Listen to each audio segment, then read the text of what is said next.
those who understand politics, they say it's a game of interests. This mostly applies to politicians, but do Kenyans really know siasa ni mchezo wa kuwa na interest? And are we ready to know our interest? My name is Wanjiku and this is Mind and Mike podcast. Today we look at we get deeper into politics and understand within a few minutes, then leave you with a question: what are your interests? See, Kenyan politics is all about interest, maybe about something that you want to get. And that is why politicians fight hard for business empires, for getting land, or all these kind of assets. But what is the asset that a Kenyan needs to get without even getting into politics? But playing rightfully and understanding what they really need. I guess our political interest is maendeleo or development. So as a Kenyan, when we are heading to the next election, that is 2027, something that we should really understand is that we should be able to fight for our interests, and people who can represent our interests.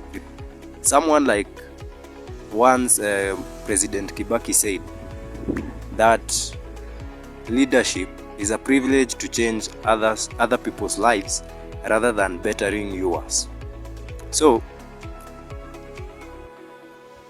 it is upon us Kenyans, and it is our responsibility to be able to elect leaders that really represent our interests and not their own interests. So politics being a game of interest, it is somewhere we also as Kenyans should be able to put up, or we should be able to understand that it is our interest that will really matter.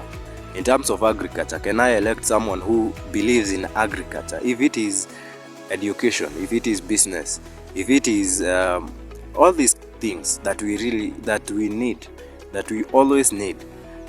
So it is upon us as Kenyan voters to identify our interest, to identify the person that can represent our interest, so that we can be able to get what we deserve also.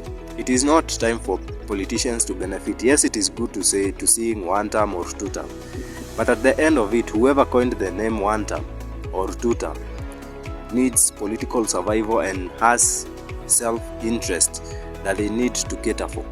So if you fail and just get to elect someone because amesema one term or amesema two term, that will be upon you. And let's not go to 2027 thinking that we are going to remove Ruto. No, let's approach it differently. We first deal with members of parliament, we first deal with senators, governors. If these people are able to help us, then the president will be able to help us also. But if we are going with the mind of removing Ruto, we might end up crying and saying it was better Ruto. Yes? So, kwa sababu kuna ile kazi mbunge wako anafaa kufanya yenye si Ruto anafanyanga ama anafaa kufanya. So it is solely upon you as an individual to make sure that you elect a good member of parliament, you elect a good member of county assembly, you elect a good member of the senate, you elect a good women representative that can represent you and your interest. Not only you, but your interest. Your interest is education, your interest is business and development. So you need someone who will represent your interest. The other thing is about electing tutachagua suti ya nini? Elect a good leader who can help you. So that is the problem that many of us fall into.